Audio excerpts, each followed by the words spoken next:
All right, what's up, you guys? How's it going? Happy Friday to everybody out there that's hanging out. We got 17 people in here already, so that is very good. This is definitely a last-minute stream. I actually had a video planned today for the Two Notes Angle Franken-cab release. Two Notes and Angle put together a new cab pack, which is awesome. And I'm not just saying that because they sent it to me to check out, but it really is cool. They've got a lot of cool speakers in that pack. Very unique stuff.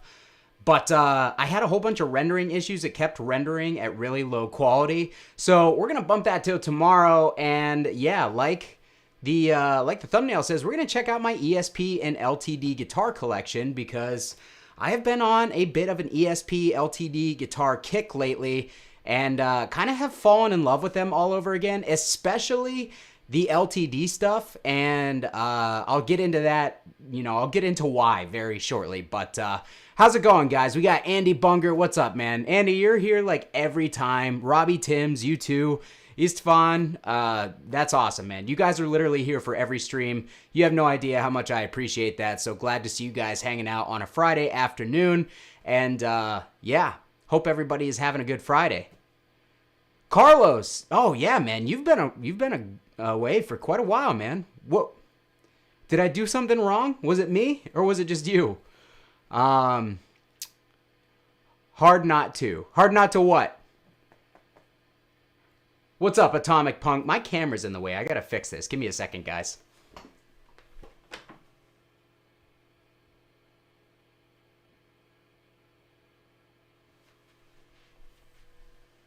Oh.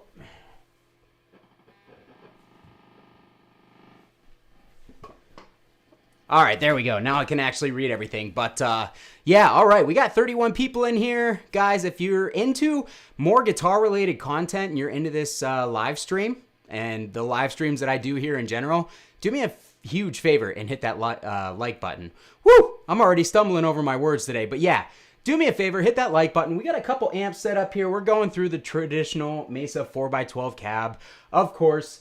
That's another thing that I'm in love with again recently is the Mesa cabinets. I've been using those pretty much exclusively for everything I've been doing lately. I actually tracked guitars for my band Human Animal the other night, and I have another OS Mesa 412 cab that I leave at my practice spot.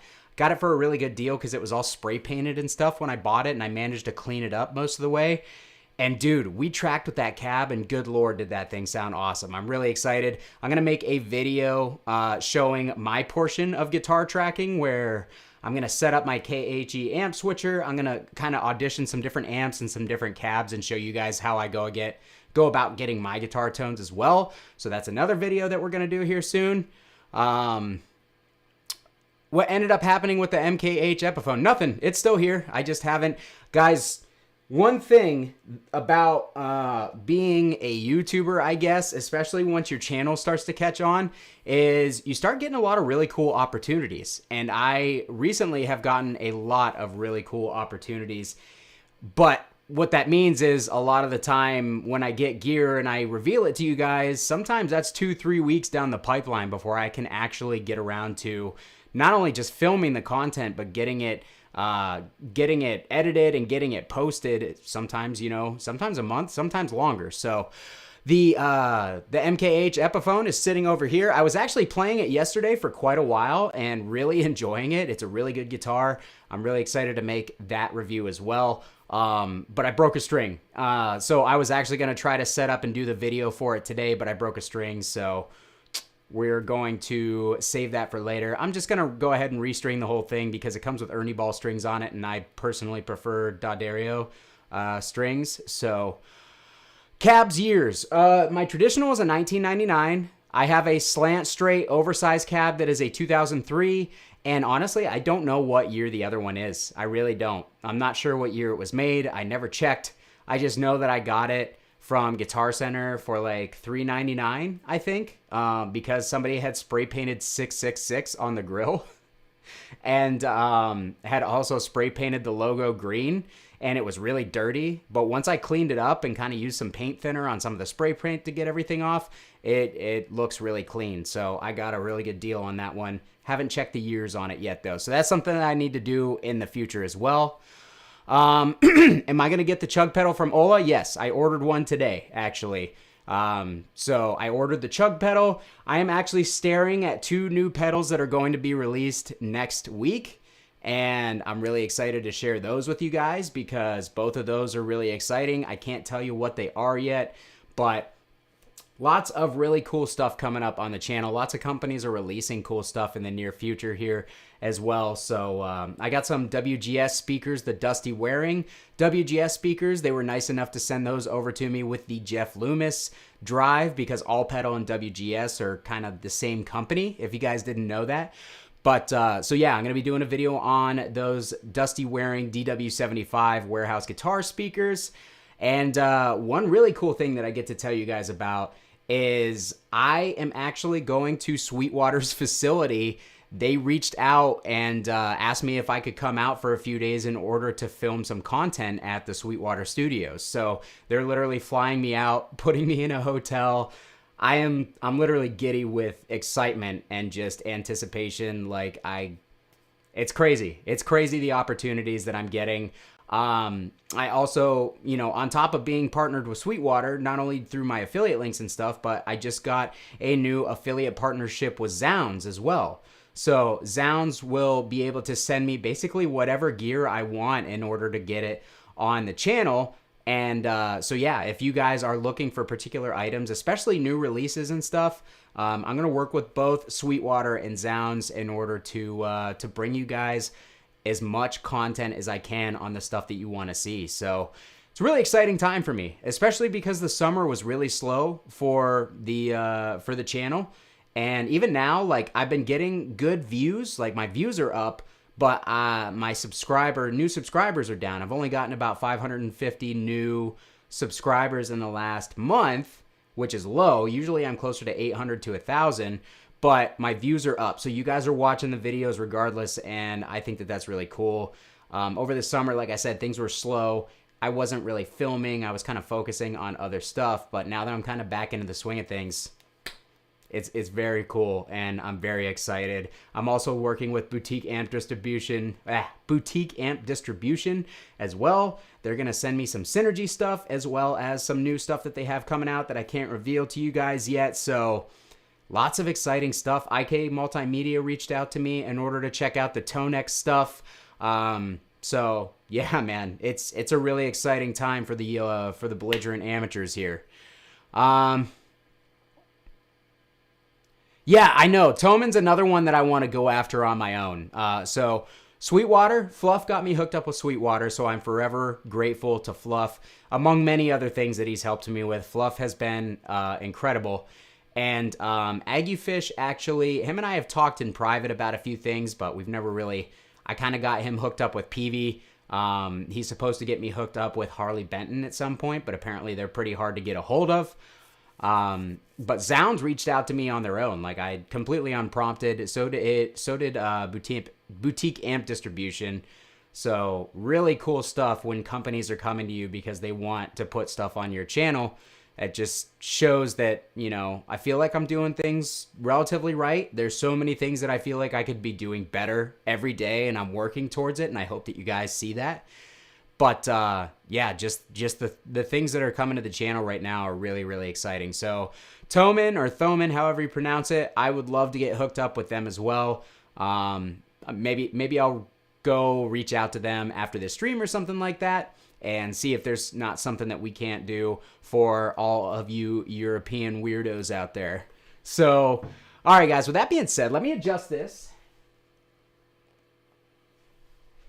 So we're going to start with my ESP LTD guitar collection, and we're going to start with the Mac Daddy of them all. This is my 2011 ESP Standard Series in Arctic White. I got this thank you to my friend Matt Westhead, who is at the North Olmsted Guitar Center in Ohio. He has been my inside guy for Guitar Center for probably 3 years now.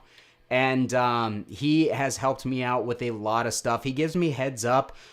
He can see the inventory before it basically gets posted to the website. So every now and then, if I tell him I'm looking for something particular, he gives me a heads up. He told me about this guitar like a month before it was going to be available because it was on police hold, and I ended up getting this guitar for $899. So yeah, ESP Standard Series. I have had a ton of ESP Standard Series guitars, and I always end up selling them. I really, really like them. Four knobs, it's not more popular. It's just there's more of a aura around it because they technically can't be imported to the US because Gibson has a patent on the four knob Les Paul style shape. So you can only buy those in Europe or have them imported secondhand, essentially. But yeah, ESPs are made in Japan, and they are basically like I don't even know what tier, because there's the USA American custom shop for the ESP stuff, which I would love to add a USA ESP to my lineup at some point, but they are pricey, and I'm not looking at buying any expensive guitars anytime soon because I want to focus on a couple of new amplifiers. But yeah, and then there's Navigator, which is like the very top end. It's kind of like it's almost like Navigator is Gibson and Edwards is Epiphone. So you guys know how nice Edwards stuff is? Well, Navigator is technically like the mother brand of kind of like, Edwards, where they make more of like Les Paul copy style guitars that are sold in Japan. And yeah. Sorry, I'm trying to read you guys' comments, make sure I don't miss anything at the same time. But yeah, so Navigator is kind of like the Mac Daddy of like, ESPs, Japan, Les Paul, Strat copies, stuff like that. And then you have ESP, which is now E2. Mine's an ESP, but I've owned the E2s. Nothing has changed. Like the quality is across the board. ESPs are the most consistent guitars that I've ever played. Ever. Every single ESP that I've ever owned, except for the very first one that I got that was beat to hell by some idiot who owned it before me, have sounded, played, felt almost identical. Like, it's ridiculous how consistent the quality is on Japanese ESP guitars, right? So a lot of people always ask me, what's better, ESP or LTD? And I always kind of have to answer, neither. I don't think either is better. I think a good LTD is just as good as a Japanese ESP, but LTD's quality is much more inconsistent. And I've owned probably more than 200 LTDs over the past 10 years. Mainly because, like, I've gotten EC-1000s for as cheap as $230 before. There's just so many of them, especially in the hardcore and metal scene in the early 2000s to the mid 2000s. Like, people were buying EC-1000s for every band, every hardcore band that existed. Everybody was playing like an EC-1000 or an M-1000 or something like that. So to get them secondhand on the used market was really, really easy. They could be bought for really cheap, and they could be found pretty much any day of the week. So now, with, the prices of everything going up, the prices with LTDs, even on the used market, have come back up. I mean, EC-1000s, basically like $400 is the price that I would pay for an EC-1000 pretty much all the time. But Arthur, thank you for the super chat, my man. I appreciate the support. If you have any questions for me, go ahead and drop them. You got the super chat. You get the spotlight, bro. Thank you for the support.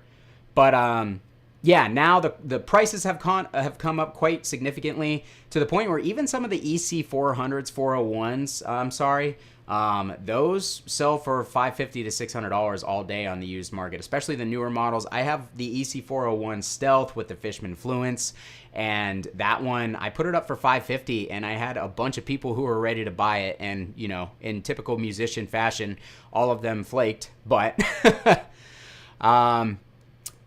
did I sell my Mesa TC? Yeah, I did. It was kind of one of those situations where somebody offered me enough money that I was okay with parting with it and trying to find another one. I didn't know that the prices were going to go crazy and the availability was going to go crazy. So now, I sold it for like $1,600, And now it seems like they're selling, even the TC50 is selling for like $1,800 on the used market. And I really want a 100 because people actually have told me there's a pretty significant difference between the 150 as far as the body. So I really, really liked the Triple Crown, and it is an amp that I absolutely will own again, but I want to get the 100 watt version. H1007 is nice, cool. Yep, your friend's band is using an EC-1000. Exactly, man. Like, they are everywhere. EF86 preamp, no, I'm not familiar. It sounds familiar. Is that Soldano? I'm not sure what that is. Prices on ESP have gone nuts, dude. I bought this for $900, and when I bought it at $900, it was a good deal, right? I could probably put this up for $1,600 to $1,700 right now, and somebody would buy it. I don't want to because I love this guitar, but you used to be able to get, I've bought ESPs as low as $700 before. And when I was, buying and selling, I would say $1,000 to $1,100 was the average that I would sell them for if they were in really good condition. And now, dude, it's like $1,500, $1,600 for an Eclipse. So it's kind of wild. Yeah, prices have gone nuts for sure. But this is pretty much my number one in my ESP collection. This one, along with my Edwards, along with my LTD BK-600, which we'll check out in a moment, none of those guitars will ever leave my collection. So those are all keepers for me, forever keepers. Soldano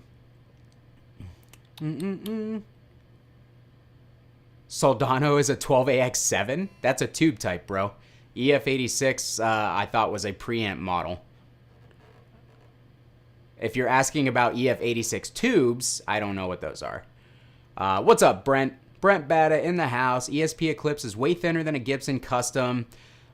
Is it missing some lows? They are not quite as chunky as an ESP, but they still sound good, man. They still sound good. Why did I go with the 50 watt Badlander as opposed to the 100 watts? Because it was $300 cheaper, and generally, I don't think that there is really much of any significant difference between 50 and 100 watt amps as long as the circuits are the same. So I tend to just go with 50s anyways because I generally don't need that much headroom. If the amp is a true 50 watts, then I'll never hit the ceiling in most of those. So I'm always fine with 50 watt amps. Can I speak on Indonesian versus Korean LTDs? Man, I've had good and bad luck with both. And I've owned more Korean than Indonesian because back when I was buying a lot of LTDs, they were pretty much all Korean at the time. And I've had some absolutely awful Korean LTDs. I've had some incredible Indonesian LTDs and vice versa. So to me, it's a horse apiece. A good guitar is a good guitar. I haven't really noticed a whole lot of significant difference in quality or consistency from Korean to Indonesian guitars, but I'm also not a dealer. I also am not super picky either. I'm not all that picky. Like a lot of people go over the finish, they'll go over the binding, they'll go over even like the grain of the fretboard and stuff, and I don't care. If it looks good, it plays good, it sounds good, it's a good guitar, and if there's little nitpicky things along the way, those things don't really ever enter my consciousness because they don't bother me. They don't bother me. Guitars are going to naturally get worn too, especially if I own them because I'm just not careful with guitars. I'm like super careful with my amps, but my guitars I'm not as careful with as I should be. But you're welcome, man. The curse of gas. What's up, Fernando? How's it going, man? And Korean feel a little bit more premium to you. Why is that, Robbie? I'm curious. Because I've never noticed anything like that. I've never noticed like a premium feel. I wouldn't really know even how to categorize that. Frailty lives. What strings do I use? I use the Stringjoy 11 to 50, whatever their standard series is, or I use D'Addario 11 to 49. They're the EXL 135s, I think.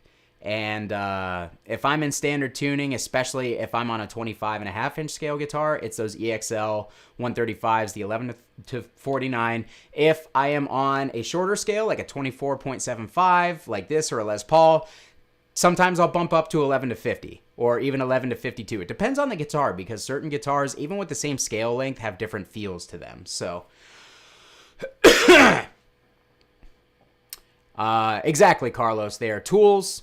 If they sound and they look good, that's all that matters. I don't care where it's made. I don't care what the name on the headstock is, although the name on the headstock generally just tells you, you know, obviously it's going to determine what type of guitar for sure. And I really like ESP LTD single cuts a lot. That's why I have so many of them.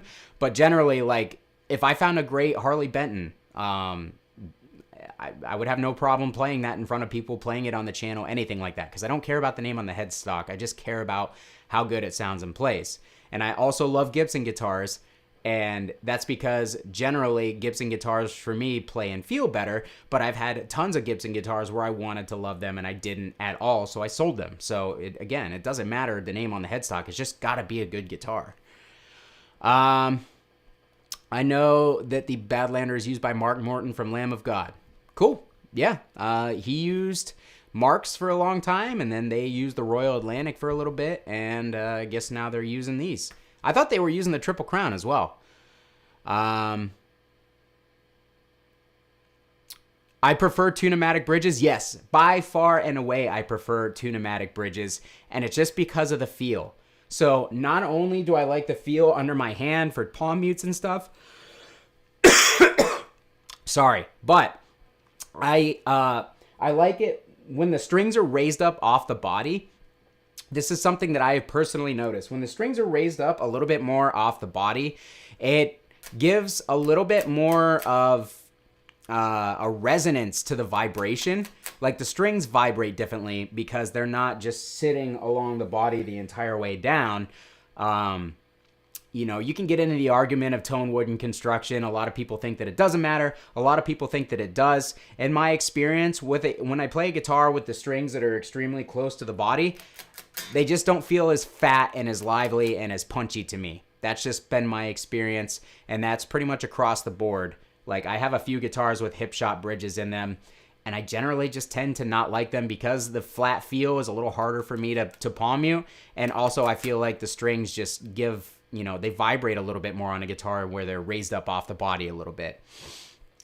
Do I suffer from over-attachment to a piece of gear? Yeah, absolutely. Absolutely. I should have sold the M0 that I sold a long time ago, guys, because it sat for a long time. I was using my Trinity. I was not using the M0, but I loved it. I loved owning it. I loved, you know, it was nostalgic to me because, you know, Pierangelo and Mezzabarbo were one of the first companies that I worked with, and the fact that a boutique custom company was such a high quality product, the fact that they believed in my channel as early on as under 1,000 subscribers, they believed in me enough to send some super expensive amps out to me to demo and to put on my channel. That was just really cool. But when it comes down to it, that doesn't mean that I should keep everything that gets sent to me. Again, I paid for those amps. Those amps were definitely not free. They were definitely expensive, even with a discount, and it just made a lot more sense for me to let one of them go and keep the one that was going to be more functional to me. But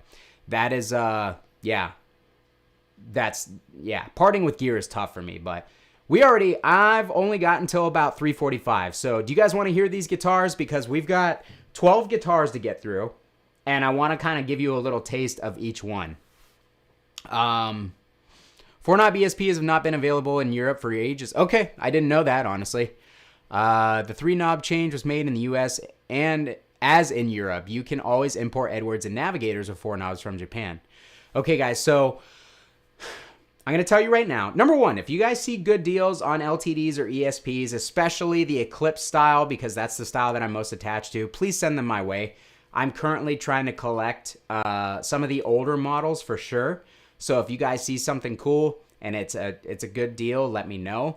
The one that I'm really after right now is the EC-1000, the amber fade with all the abalone crap all over it. That was my first favorite guitar. I wish so bad that I had not sold it. I really, really wish that I had not sold it.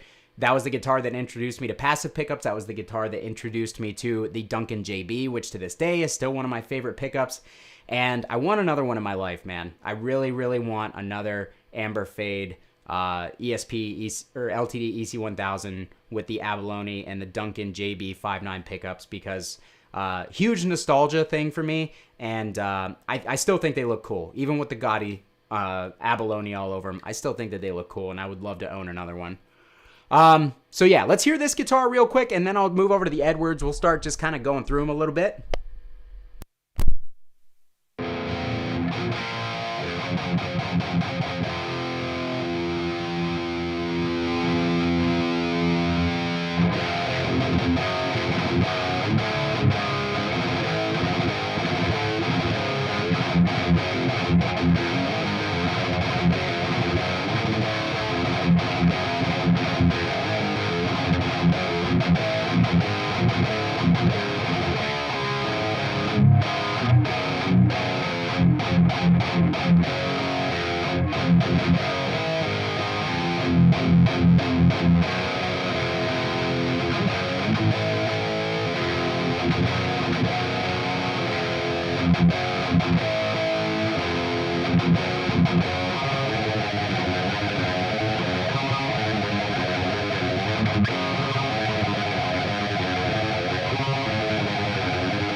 All right, guys, so that was the ESP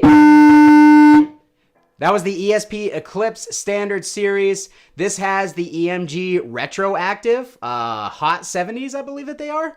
It's like the 70s in the bridge and the 55 in the neck or something like that. I don't even remember. When I got this, it had the regular EMGs in it. I'm not generally a fan of regular EMGs, but I think that the retroactive sound really, really nice. And I've been a fan of them in my Schecter Sun Valley Super Shredders. So I went ahead and got a pair used off of Reverb and threw them in this guitar. I'm pretty happy with them, but I'm pretty sure I'm still going to swap the electronics in this out for passive electronics and put in something like, I don't know. I've been wanting to try those Duncan Thrash Factors a lot, the Dave Mustaine signature, because apparently they're supposed to just essentially be modeled after one of Dave's really good JBs from the 80s. That sounds really cool to me because I'm a huge fan of the JBs, so maybe that's what we'll throw in here next. I'm not sure. Next up, we're going to move to my Edwards.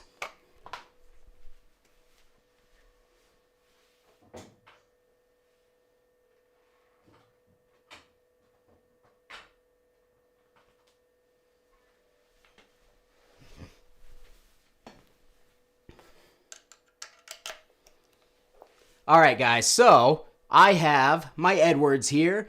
I don't know what model this is. I know that it's from the Taste of Nitro series. I know that it's a 2007, but I don't know what model exactly it is. If you guys know, let me know. It is like the faded, kind of gross, faded yellow. I personally would rather have an Alpine white than the faded vintage white here. But I got a good enough deal on this that I wasn't mad about it at all. Back before the prices on those Studio Classic Marshalls went nuts, I had one that I was selling. I think I paid $800 for it, and I was selling it for like $900 or something. Somebody traded me this guitar with a case and a Earthquaker Devices pedal. I forget which one, but I ended up selling the pedal for $150. So technically I'm into this thing for $650. And guys, this Edwards rivals my Les Pauls. In fact, I find myself playing it more than my Les Pauls because my Les Pauls are a little bit more sensitive to weather changes. Yeah, I just find that I think that it has something to do with the nitro finish on the Gibsons. The Taste of Nitro was kind of like a poly undercoat, but with a nitro top coat, just to basically give you the feel of the nitro cellulose finish. But I just find that this one seems a little bit more stable. I don't have to set it up as much, and it's just a rock solid guitar that I really, really dig.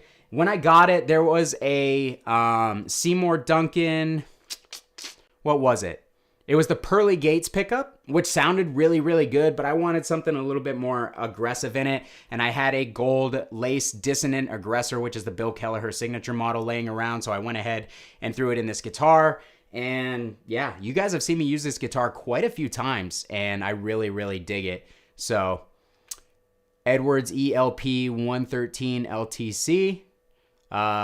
Cool. What makes you say that? Because I found a few guitars that look identical to this one in Edwards lineup, and I never know how to tell the difference. But matte black with white binding, 4 knobs. Very cool. Yeah. Edwards does make Eclipse style single cuts as well, but I definitely wanted the traditional Les Paul shape, especially the custom, because the block inlays, dude. Block inlays for me, for whatever reason, just aesthetically, they just do it. So that's why I wanted a custom style. But yeah, I'm going to go ahead and flip that Badlander on, and we're going to hear this baby real quick. And guys, yeah, somebody said my ESP is a little sharp. I didn't go through and set these guitars up because this is kind of a last minute live stream, and some of them have not been played for a while. I hadn't played that ESP in probably 6 months, and it was still fairly in tune. So it probably did go sharp because we went through, you know, the weather change here recently. Some of these other guitars may be the same way, so I just don't have time to go through and individually tune them before I get go play them. So if they're a little sharp, I think we'll be all right.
All right, so that is the Edwards, and yes, I agree. It does sound incredible. I actually think I may try this out on the Human Animal guitar recordings that I was talking about, just to give, you know, a little bit more of a unique pickup.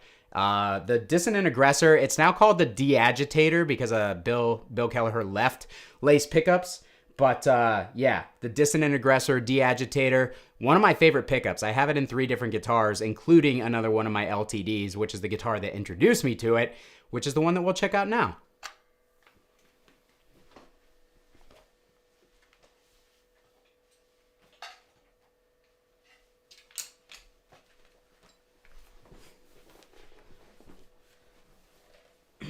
All right, guys. LTD BK-600.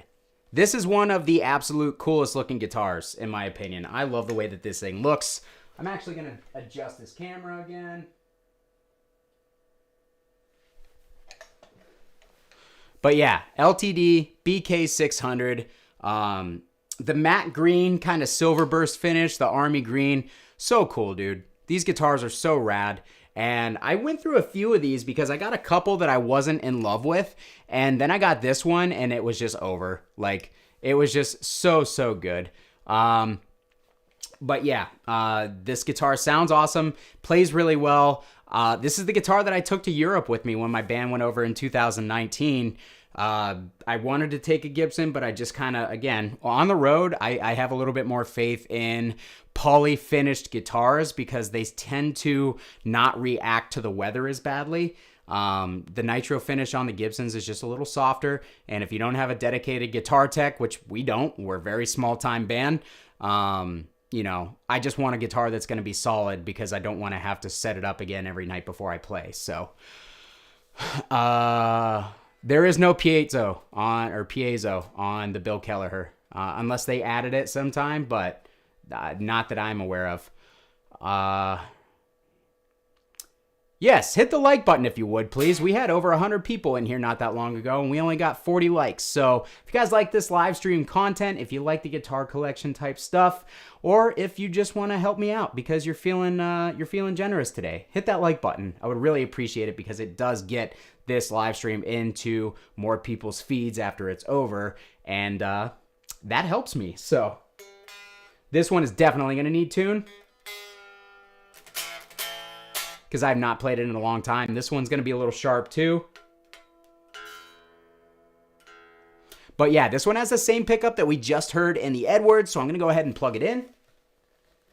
I already plugged it in. I'm going to shut the mic off.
All right, so that was the LTD BK-600.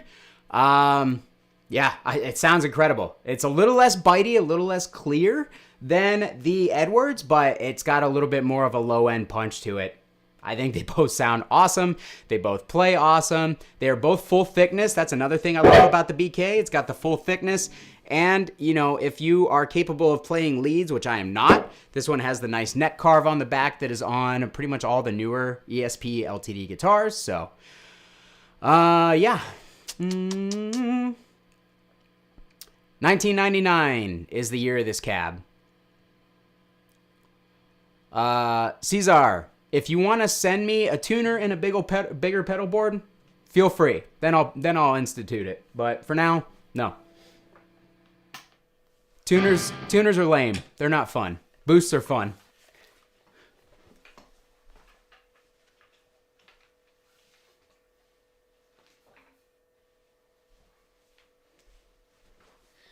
All right, next up, guys. This one is a new one in my collection, and I am just enamored with it. I'm loving this thing. This is the EC-400, which I believe that they only made the 400 when they brought it back. It went away for a while, and then they brought it back for like 1 year. This is the EC-400 Silver Fade, and it's basically, you know, the Eclipse body made in Indonesia, and it's got a little lower grade hardware on it. Grover tuners instead of the locking ESP tuners, and then this is just generic hardware.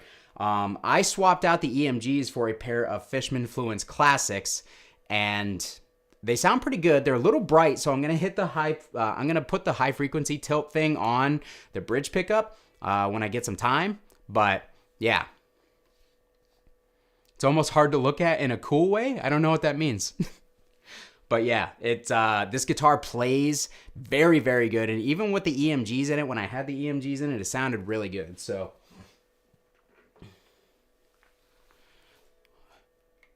Is it heavy? No, neither of them are really that heavy. The full thickness ones, if you're asking. Not really. I'm going to go ahead and turn this on, though. Let's hear how this guitar sounds.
Man, this particular guitar just has a punch. Like, it just, in the hand, the strings hit just the right way for palm mutes that makes it really reactive. Like, it just, you feel like a little bit more connected to it. It feels really good.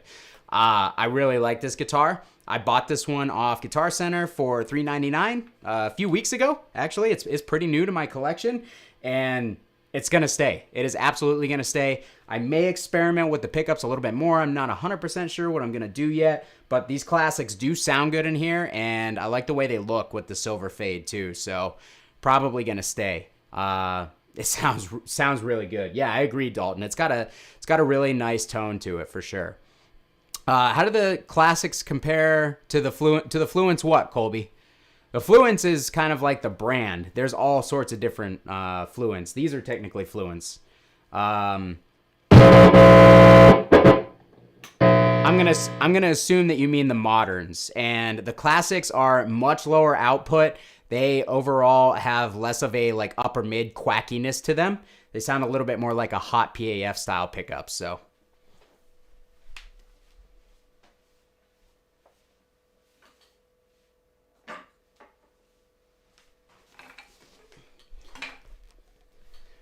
All right, guys, this one is quite literally brand new to my collection. This is an EC-1000T, an Arctic white finish. So I bought this off of Guitar Center's website, and it showed up yesterday. And I'm going to trash Guitar Center here for a minute. So it was listed in good condition. I'm pretty sure that it was a factory second because there's a sticker over the serial number, and then the bottom three numbers on the serial number have literally been removed from the finish completely. Like, they were drilled out, and then there's some finish crack across the back of the headstock. But again, I don't care about any of that stuff unless it's for resale value. So I'm currently working with Guitar Center to see if we can get some sort of discount for that stuff that was not mentioned in the description, because this guitar plays and sounds freaking awesome. If I ever do decide to sell it, I will take a hit on resale because of those things. So basically, I just need to make it make sense. But I had one of these. I bought one of these guitars when I went to Nashville for the first time in 2003. And I bought it for $350, which was a really good deal. But it had all sorts of problems in the time I owned it. I ended up having to get the frets leveled because it had some high frets. And I never really gelled with the way it sounded or felt. It was just kind of a disappointment to me all around. But yeah, this one, not at all. This one plays and sounds excellent, and I haven't even put new strings on it or anything. So, bleh, excuse me. JBs are sleeper? JB is one of the most popular metal pickups on the planet.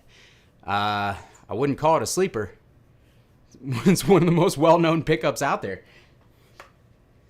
But yeah, this one does have EMGs, so more than likely, even though it sounds good with the EMGs, I'm going to switch them out because, again, they're just not my favorite pickup. I would like to just have one guitar that has EMGs in it for a purpose type thing. Like, I need this guitar when I need EMG sounds for something. So here's how this guitar sounds.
So yeah, that is with EMGs in it. That is with old dead strings. These strings are incredibly dead, and they're actually probably a little bit on the thin side. So I think once I put my preferred size of string on, new strings in it, and disconnect the tone pot, which is what I do with all guitars with EMGs because it lets some more of those highs through, then I think this guitar is going to sound really good as is, and it plays really good. It's in really, really great shape aside from the other goofy stuff with the headstock. So if I can get that worked out with Guitar Center, this thing will definitely stay because I think it's awesome. So let's move on to the next guitar.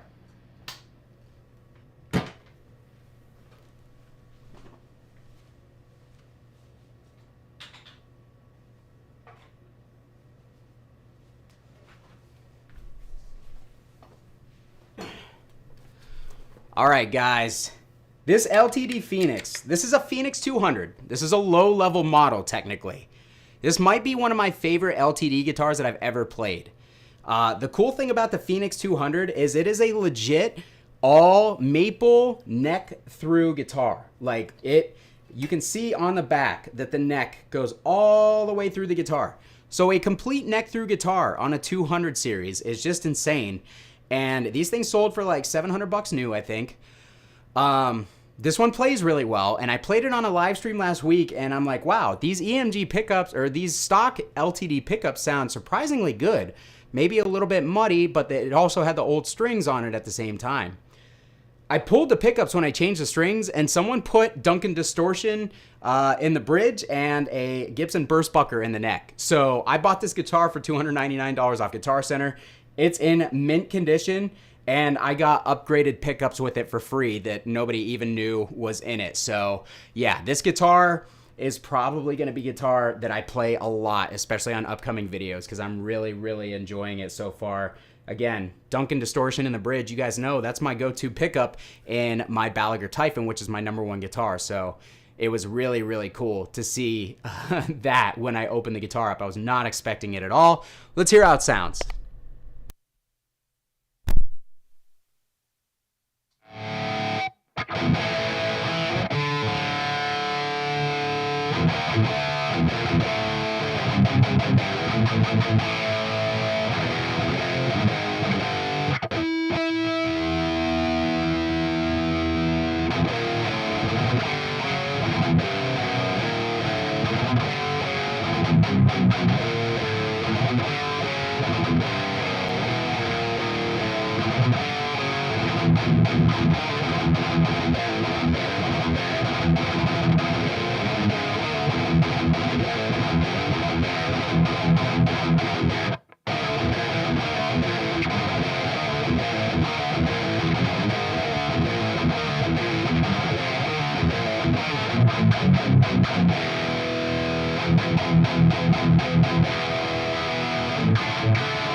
So yeah, guys, $299 for this guitar. It plays like a dream. Sounds really good through this Badlander because it's got some low-end emphasis that the Badlander kind of benefits from. Really, really digging this one. Definitely going to stay, 100%. So on to the next.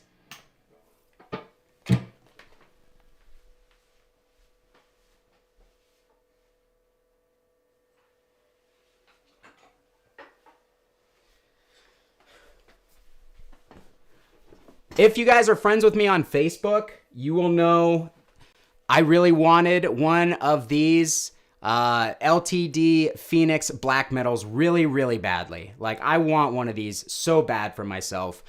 I bought this on Reverb. I got a great price on it. It's used. Somebody put dumb stickers on it, which I was going to remove as soon as it showed up.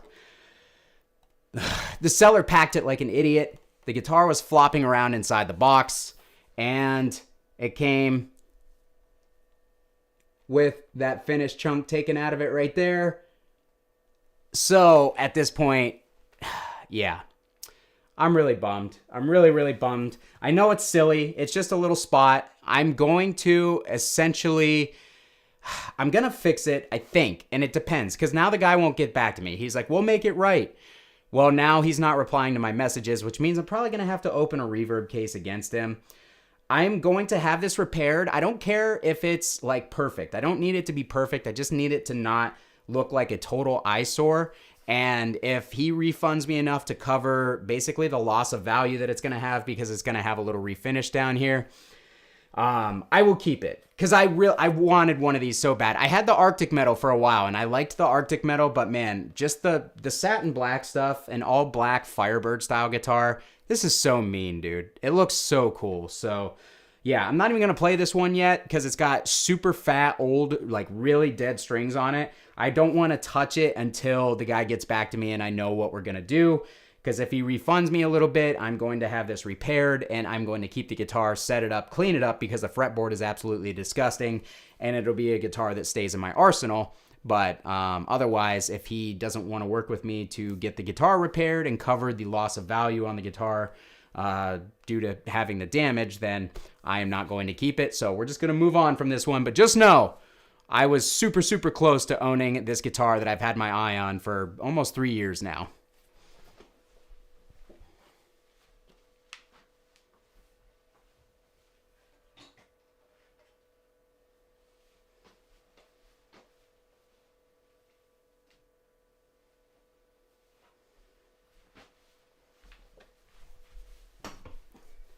All right, next up, the LTD EC-401 Vintage Fade. When these guitars came out, I wanted one really, really badly because I was going through a huge Les Paul kick, and I had sold off most of my EC-1000s because I liked the thickness and the weight of the Gibson Les Paul, and I also kind of like the vintage look. Oh, I'm going to have to call it a day, guys. I am going to get out of here. I went over my time. Thank you guys for hanging out. This is the EC-401. We'll talk about it another day. I'm definitely going to use this guitar for something. But, yeah. Thanks for hanging out with me, guys. Hit the like button on your way out. 115 people watching, 75 likes. Let's get that number equal. And any comments that you guys have about the guitars in this video, any LTDs, ESPs, Edwards guitars you have owned, let me know about them down in the comments. I'm really curious to see what you guys' experience has been with them. Yeah, I'm going to get out of here. Thank you guys. Have a great weekend. We'll see you next time.